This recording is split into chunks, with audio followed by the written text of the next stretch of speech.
आज आपण बांगडा फ्राय करतोय। त्याच्यासाठी लागणारे 4 बांगडे घेतलेत मी। त्याला हळद स्वच्छ धुवून हळद मीठ लावून ठेवायचं थोड्या वेळ। नंतर आता मसाले दाखवते। हे सुकी मिरची आणि खोबरं थोडं त्याचं वाटण आहे। हे आलं लसूण ओली मिरची त्याचं वाटण केलंय।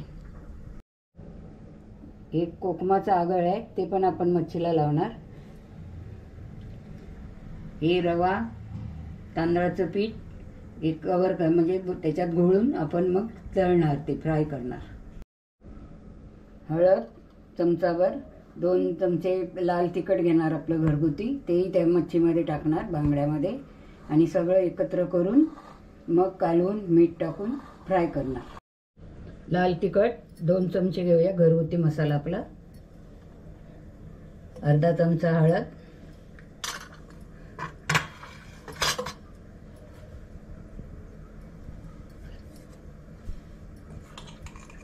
आलं लसूण मिरचीची पेस्ट,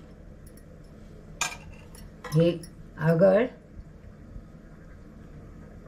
एक चमचा घेतले आणि आता थोडं मीठ घालूया। मीठ लावलेलं आहे म्हणून थोडंसंच वाफ घालायचं।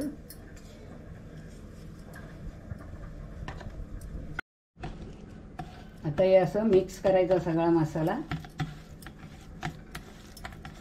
आणि त्या बांगड्यांना लावायचं।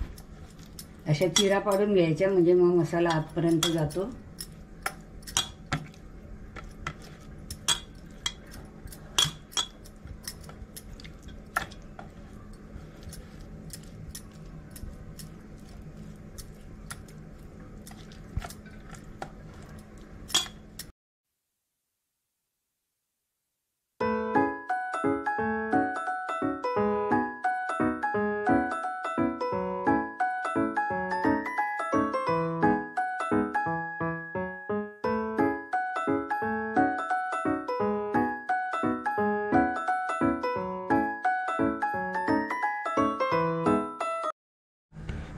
आता आपला मसाला लावून झालाय बांगड्यांना।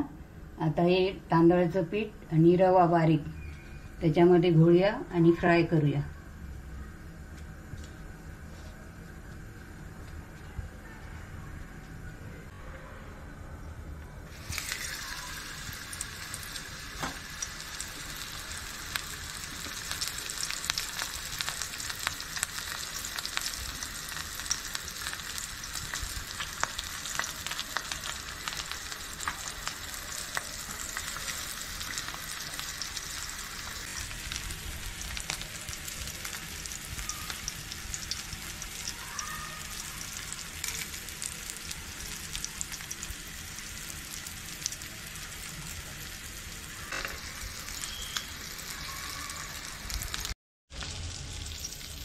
आता थोडं थोडं तेल सोडूया।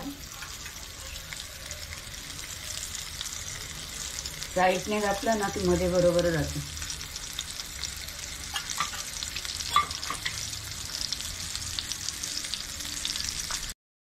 आता आपला बांगडा फ्राय करून झालाय। आता डिश मध्ये काढूया।